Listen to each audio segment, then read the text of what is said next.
시청자 여러분 안녕하십니까? 안녕하세요. 마음 공부하는 소울닥터 김석봉 원장님 네, 모셨습니다. 안녕하세요. 원장님 최근에 그 박근혜 전 대통령 네, 이제 뭐 형 집행 정지 네. 뭐 허리가 타는 듯하다. 네, 뭐 그래서 누워 자기도 어렵다. 네. 저도 뭐 최근에 이 갈비뼈가 골절이 오다 보니까 네, 제가 이제 이 등 쪽에 이 골절이 왔거든요. 네, 그러다 보니까 바로 반드시 누워서 못 자니까 이제 옆으로 또 자야 되는데 네. 제가 또 양쪽에 고관절을 그렇죠. 이 수술을 해서 네, 옆으로 눕게 되면 네. 또 수술한 그러니까, 이 고관절 부분이 또 베겨서 네. 또 잘 못 자요. 네. 그래서 잠을 좀 제대로 못 자는 일이 반복되고 있는데 그래서 참 잠을 자지 못한다. 그래서 박근혜 전 대통령이 이 척추가 아픈 부분은 어떤 종류라고 봐야 됩니까? 그러니까 타는 듯한 통증이다 뭐 이렇게 이야기하는 거 보면 저는 이제 정형외과가 아니라서 잘은 모르지만 척추 신경이 눌리거나 그러니까 척추 디스크 예. 또는 척추에 척수가 지나가는 관이 좁아든 척추 협착증 그 둘 중에 하나 아닐까 그런 생각도 해봅니다. 근데 저는 전혀 문외한이라서 예. 근데 타는 듯한 통증이 있으면 확실하게 그 정상적으로 이렇게 그 수영 생활하기 힘들죠. 굉장히 고통스러울 거예요. 자, 그뿐만 아니라 지금 이 김기춘 예. 전 실장요. 네. 동부구치소에 있어요. 예. 제가 몇 달 전에 면회를 한 갔다가 예. 그때 말씀. 면회 못 갔다가 만나고 오셨죠? 예, 못 만나고 네. 왔습니다. 그런데 교도소 측에서 예. 지금 이 실장, 이 김기춘 실장의 건강 상태가 네. 지금 아주 좋지 않다. 그래서 구치소 내 의무실에서 7차례 5개월 동안 진료를 받았고 심장 이 질환 관련 진료 아마 이 심장에 스텐스를 뭐 몇 번 이렇게 한 걸로 알고 있습니다. 그래서 김 실장의 건강 상태를 묻는 기자의 질문에 구치소 측은 혁심증, 고혈압 등 심혈관 질환으로 20년 전부터 총 8개의 관상 동맥에 스텐트, 즉 관을 스텐트 심었고 시술을 했고 8개. 네. 주 1, 2차례 가슴 통증을 호소해 비상용 이소켓 스프레이, 이소켓 스프레이하는 게 이렇게 막 뿌리는 거죠. 천식 환자들 뿌리는 것처럼 혈관 확장제. 그리고 입안에 뿌려서 통증을 완화시키고 있다.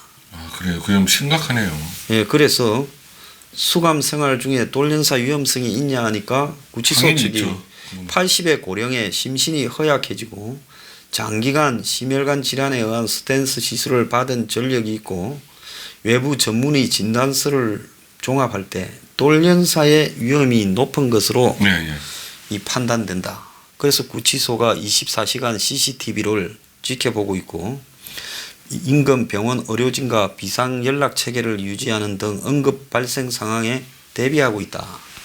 그러면서 작년에 전국 교정시설에서 병사한 33명 중에 심혈관이 22명, 그러니까 3분의 2가 그렇죠. 심혈관으로 심혈관 질환이 교도소에서 생기면 그걸 누가 처치를 하겠어요. 그래서 블랙리스트입니다. 그걸로 지금 1년 6개월을 이렇게 실형을 선고했어요. 자, 구치소에서 돌연사 위험이 높다고 하는데 지금 재판부가 답변을 주지 않고 있다는 거예요. 아직 재판이 대법원까지 가서 이제 완료된 게 아니고 1심 끝났으니까. 자, 그런데 구색 집행 정지는 재판부 직권으로 이렇게 촉구하는 것이기 때문에 법적으로 그냥 답변해 줘야 될 의무는 없지만은 죽을 수도 있다는데 묵묵부답이다. 그러니까 이렇게 변호사가 이야기했어요. 교도소에서 이렇게 돌연사 할 수 있다고 이야기할 정도면 실제 심각한 거거든요. 그리고 구치소 거기 근무하는 의사도 굉장히 부담스러울 거예요. 언제 어떻게 될지 모르는 상황이잖아요.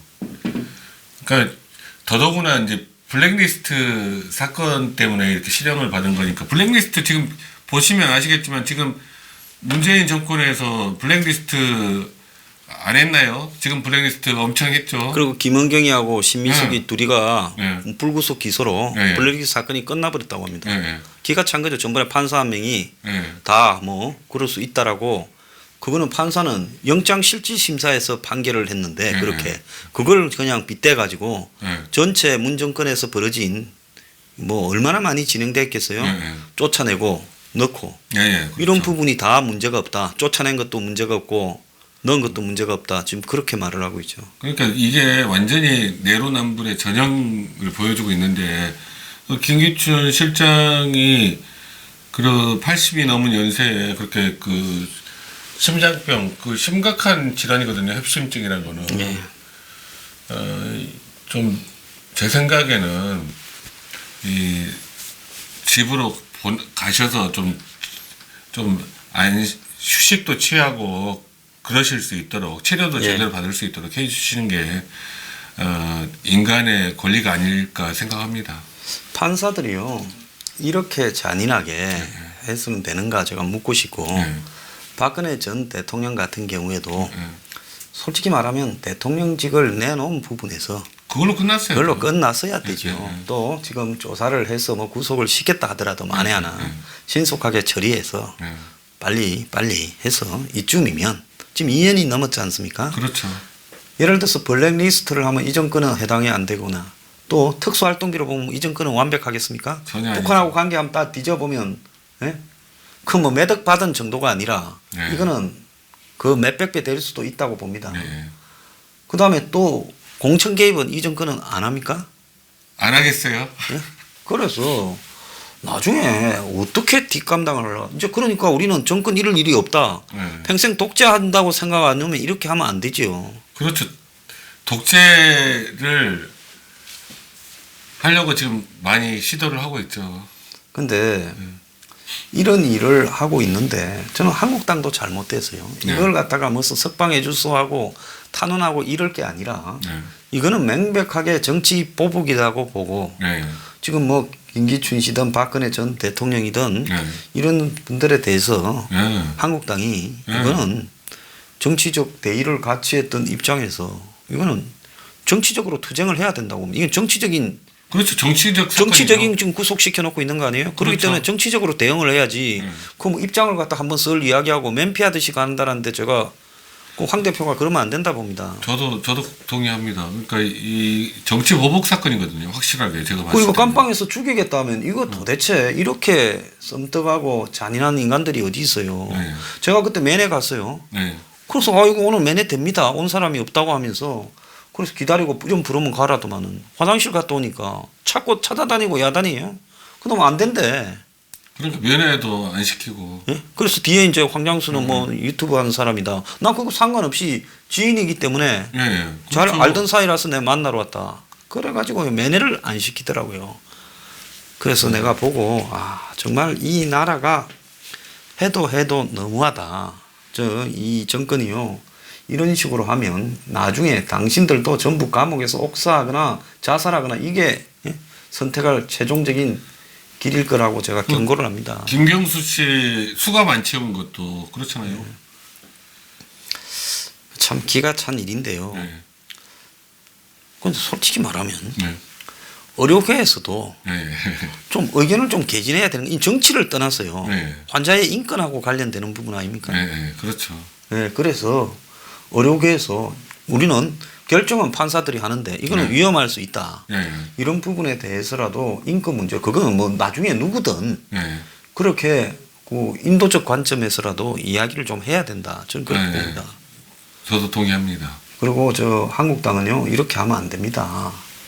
저 뭐 박근혜 전 대통령하고 좋은 일도 있고 나쁜 일도 있었지만은 이런 건 진짜 아니다. 네. 그렇죠. 이쯤에서 그만해야 된다. 네. 그리고 한국당이 총대 메고 나서서 정치 투쟁을 갖고 가야지 석방하라고. 네. 네. 그게 무슨 한국당에 이렇고 이렇게 분리하고 이런 부분에 따라 면피하듯이 무슨 아니, 절대로 그러면 안 돼요. 형집행 정지에 대한 책임을 지고 가야 돼요. 그렇죠. 네. 예.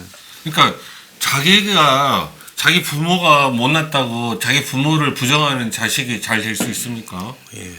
자기 자기네 당에서 만든 대통령인데 자기네 당에서 만든 정권이고 그거를 어떻게 부정할 수가 있어요? 같이 가야죠. 예. 그 정면 돌파해야 된다고 저는 생각합니다. 예, 그래서 상태에 대해서 정밀하게 네. 의료진을 이 구치소에 투입해서 네. 진단하고 네. 그리고 그걸 하게 해라. 네. 그리고 상태가 심각하다면 이유 여하 없이 일단 형을 집행 정지시켜서 네. 하고 네. 남은 거는 이제 치료를 그렇죠. 받으면서 또 해라. 네, 사람은 네. 살려야 될 거 아니냐. 그렇죠. 이렇게 가야 되는 거 아니겠습니까? 네. 그런데 어떻게 꼬여도 비비 꼬여도 이렇게 나쁘게 꼬일 수 있느냐. 정치 보복으로 너네들 한번 죽여주겠다. 이석기가 갇혀 있으니 박근혜나 김기춘이도 갇혀 있으라. 황교안 대표는 사실은 본인이 법무장관 때 네. 그거 했지 않습니까? 네, 통진당에서는요. 네, 네. 어떻게 보면 이 김기춘, 박근혜, 네. 황교안까지 그렇게 같이 될 수도 있는 문제예요. 그렇죠. 네. 그렇지 않습니까? 네, 네, 네. 정치적인 어떤 네. 부분으로 인과관계를 보면요. 네. 근데 본인은 밖에 와서 한국당 대표가 돼 있고 두 사람은 저기서 깜빵에서 죽어간다고 저 날리면 그거는 인간적 도리의 차원에서나 정치적 도의의 차원에서나 인도주의적 관점에서나 그건 한국당이 총대를 메고 정치적으로 해결해야 된다. 네, 저도 우리 황 소장님 의견이랑 같습니다. 이건 꼭 지금 현재 그 패스트 트랙 때문에 투쟁을 시작했는데 이 부분도 같이 거론해야 된다고 생각해요. 예, 저는 뭐 이렇게 되기 전까진 정치적 원망도 좀 했는데요. 이 아픈 사람 앞에서 더 이상 제가 정치적으로 이야기를 할 필요도 없고 네. 또 본인이 대가를 갖다가 치를 만큼 치렀는데 네. 이렇게 가는 것은 이건 정말로 잘못됐고 이걸 정치권에서 그냥 뒷짐지고 보고 그냥 면피하듯이 썩 그냥 자기 이름들 한마디 걸어서 이야기 한번 하고 성명 발표하고 끝내고 이거는 아니다. 제가 아는 그 국회의원 몇 분한테 박근혜 대통령 석방을 석방 운동을 해야 되는 거 아니냐 그렇게 작년에 이야기를 했더니 뭐 대법원 판결이 나와야지 그걸 할 수 있다 뭐 이런 식의 이야기를 들었습니다. 근데 제 생각은 그때도 이거는 대법원 판결 나올 때까지 기다릴 게 아니라 적극적으로 투쟁을 해야 된다. 저는 1년 넘은 시점에서는 무조건 그렇게 했어야 된다. 그렇게 보고요. 그래서 이렇게 이 정치적으로 의리나 신의가 없어서야 그러니까 한국당이 투쟁을 아무도 안 하지요. 왜? 앞장서서 가버리면 나만 손해고 어쨌거나 유탄 안 맞고 나는 뒤에 숨어가지고 가는 게 낫다. 그렇게 보신하는 국회의원들이 너무 많은 것 같아요. 지금 이번에 한번 보세요. 느닷없이 김학의 사건 수사하다가 그 뭡니까? 윤중천이 과거에 내연관계다가 윤중천이한테 돈 떼었다는 여자가 검찰에 가서 진술하기를 또 한국당에 뭡니까? 이철규 의원 경찰 간부 출신 이철규 의원을 찾아가서 한번 이철규 의원의 뭐 후배를 통해서 가서 이야기를 했다. 또 그래 말해가 이철규 의원을 또 조사한대요.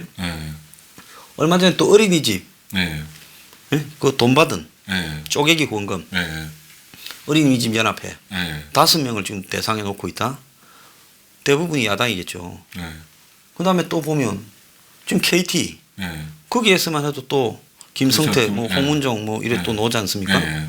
그래서 지금 이런 식으로 다 캐고 나오면 한국당에 무수할 사람이 몇 명 있겠느냐. 그러니까 각계 격파 당하지 말고 한꺼번에 뭉쳐서 우리 황 소장님 주장하시는 대로 한꺼번에 뭉쳐서 싸워야죠. 그래서 적어도 지금 들어갔는데 너무한 부분에서는 당이 앞장서서 석방 투쟁을 하고 거기에 무슨 당의 지지율이 무슨 중도로 확장성이 뭐 없이 그런 거 따지면 안 돼요. 정치가 그런 식으로 따지면 황교안 대표는 지금 당 대표할 자격이 있습니까? 없죠. 박근혜 전 대통령에 대한 정치적 책임을 같이 져야죠. 김기춘 그렇죠. 박근혜에 대한. 그 옛날에 법무부 장관 될 때는 그래도 김기춘이 있을 때인데 좋게 봤으니까 그렇게 되고 다 하지 않았겠습니까? 그랬겠죠. 자, 그렇다면 이런 부분에 대해서 지금 들어가 있는 사람들에 대한 당의 어떤 책임과 또 그 부분 때문에 당의 지지도가 떨어지더라도 감수하면서 네, 가야 그래야죠. 되고 또 싸우다가 들어간 사람에 대해서도 다 책임지겠다고 하고 네. 이래야 서로가 다투어서 앞장서서 몸을 던지려고 하고 그렇죠. 그러지 않겠습니까? 네, 그렇죠. 그런데 뭐 5.18 유공자니 무슨 뭐 세월호 방언이니 해가지고 저렇게 해요. 네. 차명진 의원 같은 경우에 뭐 그날 뭐 방송 나하고 같은 날 그날 MBN 방송했어요. 근데 뭐 한 명이 뭐 또 뭐 술 먹자고 바람 잡더라고. 근데 그 사람이 또 가버렸대요. 네. 뭐 상가 간다고. 네. 그러니까 술 먹기로 바람 잡았다가 갔는데 그 양반이 옛날에 무슨 정교종가 때문에 뭐 1억 몇천만 원인가 네. 돈을 그 물어주게 됐대요. 아 그래요. 조전에 의원하고 네. 집도 팔고 뭐 전세 아이고. 그 돈도 없어요. 그러니까 이제 혼자서 술을 먹었다. 네 그렇게 들었어요. 그리고 술 먹고 이제 지하철 타고 가다 보니 황교안 또 박근혜를 또 세월호 유가족이 네. 뭐 법적인 대응을 하니 어쩌니 하니까 이제 화가 나서 네. 이제 그렇게 글을 쓴 것 같은데 가다가 근데 지금 보면 이제 고소를 하고 또 민사로 이제 몇백 명이 들어올 수 있어요. 네. 그 방송은 이제 출연 정지되고요. 그래서 정치는 또 공천 안 줄 거 아닙니까? 그러겠죠. 그래서 그 황교안 대표는 지금 차명진 의원의 부분에 관해 정진석 의원과 차명진 의원 부분에 대해서는 그 생각을 잘해야 돼요. 그런 식으로 자기는 자기만 면피하려고 이렇게 하면 절대로 안 됩니다. 그거 차명진 의원을 같은 생각을 가진 사람들이 많아요. 말을 그렇게 안 했을 뿐이지. 아 그럼요. 네. 네. 그래서 저는 댓글 보세요. 거의 보수의 일반적인 대중들의 생각은 성역이 어디 있냐. 네. 왜 말을 못하게 하고 해도 너무한 거 아니냐. 네. 이렇게 생각하는 사람이 많은데 네. 그 좀 표현을 과하게 했다고 해서 네. 그게 민주주의에서 표현할 권리, 네. 알 권리를 보장해 줘야지. 그렇죠. 충분히 그런 이야기를 할 수 있죠. 그런데 그런 걸 가지고 지금 방송의 퇴출부터 시작해서 무슨 형사 민사 고소 그리고 이제 당에서는 또 징계 또 공천 배제 이런 식으로 가게 된다면 이거야말로 한마디로 한 가닥 하는 사람들은 다 버리고 네. 그러면서 중도로 가서 국민의 외연을 지지를 받아보겠다. 가상의 허상의 중도를 향해서 예? 그야말로 이 열심히 싸우는 투사들을 다 죽이고 가겠다. 그거 아닙니까? 아, 그렇죠. 예. 그래서 내가 참 이런 걸 보면서 제가 그래서 황 이러면 안 된다고 요즘 앞장서서 비판하니까 사무실로 전화 와서 욕설 하는 사람, 편지 보낸 사람, 별 종류가 다 생기고 있어요. 그 황교안 대표에 대해서 쓴 말을 할 수 있는 사람들이 많이 있어야지 황 대표 체제가 대통령 선거의 승리로 연결될 수 있지. 네. 지금처럼 무조건 충성하는 분위기로 가버리면 어떻게 유탄을 맞게 될지 모릅니다. 자, 그래서 황교안 좋다고 무조건 황교안 하면서 100% 그냥 내놓고 편드는 사람들 유튜버들 굉장히 많은데 그 비판하는 사람 나 혼자일 거예요 거의. 네. 그러면 내가 이렇게 하는 비판이 내가 내 개인적인 이해관계를 한다면 상업적으로든 정치적 이해관계로든 뭔 도움이 되겠습니까? 전혀 도움 안 남한테 되죠. 아주 제가 요즘 저한테 댓글 다는 꼬라지를 보면 이건 도가 넘어도 한참 넘었어요. 내 방송을 몇 년씩 듣다가 갑자기 나타난 황교안 팬이 돼가 날 욕을 하고 뭐 회원 탈퇴한다. 종이 뭐 돈 안 내면 회원 탈퇴지. 그걸 탈퇴한다고 사무실에 전화를 걸고요. 별일을 내가 다 겪고 있는데 오늘은 이제 협박 전화까지 왔어. 그래서 내가 앞으로 협박 전화하는 사람은 자동 녹음되게 돼 있으니까 전화번호하고 목소리하고 다 공개해버리려 그래요. 네. 이게 미쳐도 이 정도로 미치면 답이 없다고 저는 보고 있습니다. 그래서 정치가 기본적으로 사람이 되는 도리를 하고 난 다음에 정치를 해야 된다고 봐요. 그래서 신이 의리 예? 그리고 이런 자신들의 가치 방향에 대한 희생, 헌신 이런 게 기본이지 않습니까? 그게 없으면 정치를 안 해야 돼요. 예. 왜냐하면 그 배신하는 사람들은 국민도 잘 배신합니다.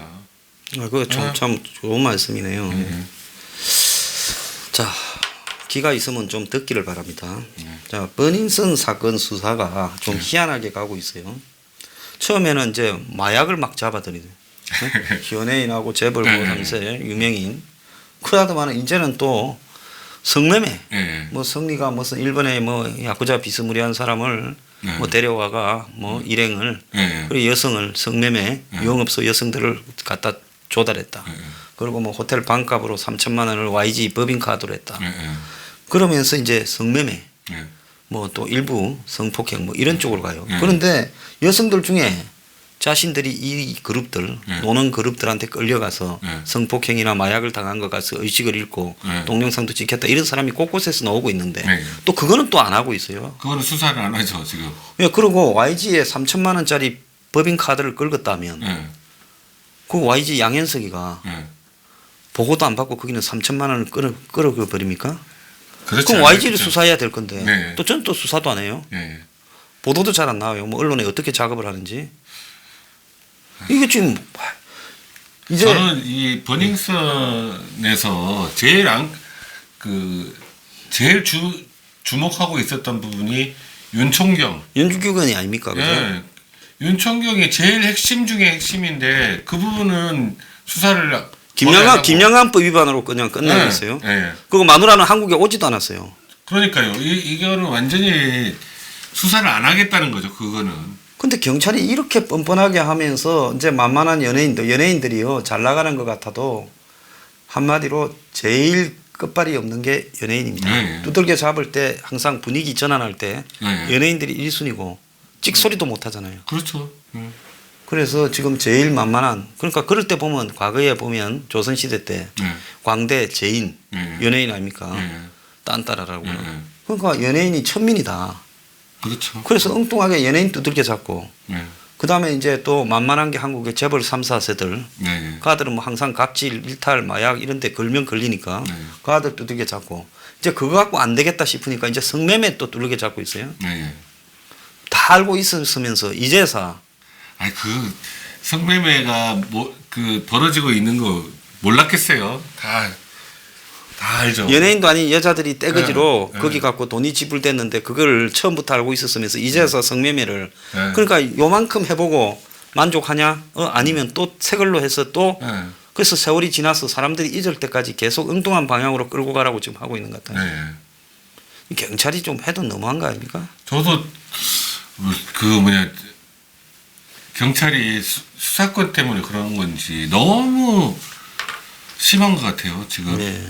한쪽으로. 근데 아래 수고하시는 경찰관 분들 많지만 지금 정치권에 그러니까 여권에 딱 달라붙어가지고 이렇게 하면 결국은 뒷 감당 아래에 있는 아주 경찰관들이 실제로는 뒷 감당을 하게 될 거 아닙니까? 네. 국민들하고. 그러니까 위에 고위직 경찰관 여러분 좀 국가와 국민을 좀 생각을 하셔서 좀 수사를 진행하시고 그러셨으면 좋겠어요.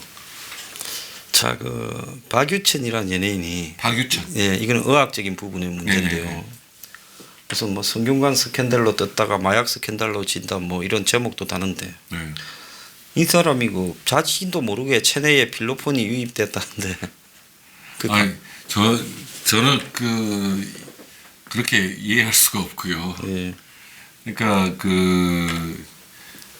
필로폰을 투여하게 되면 6개월 동안 제가 알기로 6개월 동안은 털에 머리털이나 이 몸에 있는 털에서 나오게 돼 있거든요. 그래서 제목에 염색을 하고 불려가는 네, 사람들은 네. 하는데 뭐 항문 틀에서 찾아낸다 뭐 이런 말도 있고 뭐 네, 그러더만요. 네. 그런데 네. 이렇게 궁색하게 갈까요? 참. 그러니까 이게 이제 손석희 씨가 그렇게 부인을 하고 넘어가는 걸로 보이니까 그래서 자신감을 가졌는지 이 박유천 씨도 울면서 기자회견을 했잖아요. 자기는 예. 전혀 상관없다고. 예. 뻔히 그때 기자회견을 할 당시에 벌써 경찰에서는 결과를 아마 알고 있었을 것 같은데 약물 양성 반응 나온 걸로. 예. 손혜원이가 부동산 투기 의혹을 제기한 네티즌 28명을 영등포 경찰서에 고소했다. 극우 유튜버와 일베 회원 등 이 목포에 차명 부동산을 매입해 부동산 투기를 했다라는 내용을 허위를 유포하고 욕설 방송을 했다 이래가지고 이 고소했다 해요. 아 그럼 황 소장님도 고소한 거 뭐 고소했는가 안 했는가 뭐 하든가 말든가 마음대로 하십시오. 나도 요즘에 한번 누구 안 걸리나 하고 독이 올라 있으니까 마음대로 하라 그랬어요. 근데 이거 방귀 낀 놈이 성냉격이네요. 자 검찰이요 손혜원이를 오늘까지도 지금 안 부르고 있어요. 그러니까 이게 이렇게 하면 어떻게 수사권을 경찰에게 줄 수가 있겠습니까? 아니 검찰이 안 부르고 있어요. 아 검찰이요? 예. 아 그러면 앞에 거는 경찰이 웃기고 이거는 또 검찰이 그래요? 웃기고 있어요. 검찰 경찰 다 이러면 우리 국민들은 누구를 믿고 예. 있어야 될지 참 그러네요. 그래서 진짜 웃기고 자빠진 게 이제 세상이 좀 잠잠해기를 예. 기다려서 이제 이런 식으로 해버립니까? 그러니까 그런데 손혜원 씨가 잘못 생각하고 있는 거는 본인은 알고 있을 거 아닙니까? 본인은 자기가 부동산 투기를 했다는 걸 본인은 알고 있을 텐데 예. 본인은 알고 있겠죠. 그 본인이 알면 이 세상이 다 아는 거예요. 진짜 거의 눈에 보이는 게 없이 이제 막 가고 있어요. 네. 자, 참 기가 찬데요. 그러니까 그 손혜원 씨 제가 말씀드리면 권력은 영원하지 않습니다. 지금 이렇게 대통령 최측근으로서 권력을 남용하면 그 부메랑이 어떻게 돌아오지 않겠습니까? 벽에다가 골프공을 던졌을 때 그 예. 번개처럼 되돌아오지 않습니까? 예. 자, 그래 이제 세월 좀 넘기고 나니까 증거도 다 사라지고 이제 정권하고도 이야기도 다 잘 돼서 이제 이렇게 해도 예? 네. 이제 내가 공격할 때라고 이렇게 합니까? 참 이 정권이요 뻔뻔함이 어디까지 갈지 모르겠네요. 그러니까요. 지금은 여론을 이제 전혀 그 문정권에서 생각을 안 하는 것 같아요. 여론은 여론조사 기관에 맡기고 여론이 어떻게 돌아가든지 상관없이 우리는 우리의 길을 가겠다. 완전히 이런 식이에요. 자, 검찰이 아직도 손혜원을 한번 부르지 않은 채 네. 손혜원이 이제 명예훼손으로 고발한 사람들을 불러서 조사하면 네. 나중에 검찰 문 닫고 싶습니까? 참 기가 찬 이야기입니다. 좋은 말씀이나 좀 하십시오. 오늘 네. 입이 좀 더러워져 가지고. 네. 제가 오늘 한 분 우리 최근까지 우리 곁에 살고 계시다 돌아가신 그 대행 큰 스님에 대해서 좀 소개를 좀 할까 합니다. 그 대행 큰 스님의 이제 제가 책들을 쭉 봐오고 그분이 유튜브에서도 법문들이 있는 것들 자주 봤는데 저는 이제 그분이 살아계실 때는 제가 그분의 존재를 잘 몰랐었어요. 근데 나중에 돌아가신 다음에 알게 됐는데 그분이 우리 최근에 우리나라 불교에서 제가 봤을 때는 가장 돌아가신 분 중에는 득도하신 분으로 보이거든요. 예. 굉장히 그 수준이 높으신 예. 깨달으신 분인데 깨달으신 분들의 특징은 뭐냐면 그 사랑과 헌신 이게 돋보이고요. 예. 그 자신이 깨달은 거를 어떻게든지 이 대중에게 예. 알려서 같이 마음 공부하려고 노력을 하십니다. 대부분. 실제로 그 예수님도 그랬고 석가모니 부처님도 그러셨고 전부 다 그러셨어요. 자기가 알고 있는 걸 자기가 아는 걸로 그치지 않고 그걸 주변 사람과 나누려고 애를 썼었죠. 예. 근데 이제 대행스님의 책들이 굉장히 많이 나와 있으니까 한 번씩 보시면 좋은데 제가 간단히 대행스님의 말씀을 드리면 이분이 무학이에요. 무학? 네, 무학이고 예. 실제로 방한함 선사 그 오대산의 방한함 선사한테 그 수계를 받은 걸로 돼 있는데 실제로 이분은 누구한테 가르침을 받은 적이 없어요. 예. 전혀. 혼자서 거의 10여 년 이상을 거지처럼 전국을 돌아다니시면서 깨달으신 거예요. 예. 근데 그 법문하시는 그 유튜브 동영상을 보면 예. 그분의 그 모습이 얼마나 그 자애롭고 그러신지 모르겠습니다. 근데 살아 계신 동안에 그 한마음 선언을 만드셨는데 그 한마음 선언에서 예. 처음부터 끝까지 거의 똑같은 생활을 하셨다고 그러거든요. 돌아가실 때. 예. 근데 한마음 그 대행 스님이 주로 이제 이분도 선사라고 얘기할 수 있어요. 선사. 대행 스님 선이라는 건 뭐냐면 그 우리 안에 있는 마음 안에 있는 신성을 그 대행 스님은 주인공이라고 부릅니다. 주인공. 예. 주인 주자, 사람 인자, 그다음에 공은 빌공자. 예. 그러니까 우주를 만드는 공이죠. 예. 불교에서 공이라고 이야기하는. 그게 우리 마음에 항상 있기 때문에 그 마음자리에 모든 일을 걱정이나 슬픈 일이나 기쁜 일이나 다 그 주인공에게 맡기고 당신 생활을 하시오라고 하는 게 이번에 그 선 방법이거든요. 예. 그러니까 무슨 일이 있든지 간에 예. 제가 그 하느님께 맡기라고 이야기를 자꾸 드렸는데 그거랑 똑같은 방법입니다. 자기 마음 안에 계신 주인공한테 맡기는 거죠. 주인공한테 좋은 일이든 나쁜 일이든 다 맡기면 어떻게 됩니까? 마음을 쉬잖아요. 예. 마음이 공상 이런 걱정 저런 걱정 막 생각이 복잡해지는 게 줄어드니까 그거 자체가 실제는 참선이 되는 거죠. 그러니까 그 대행 스님은 생활선을 강조를 하셨어요. 예.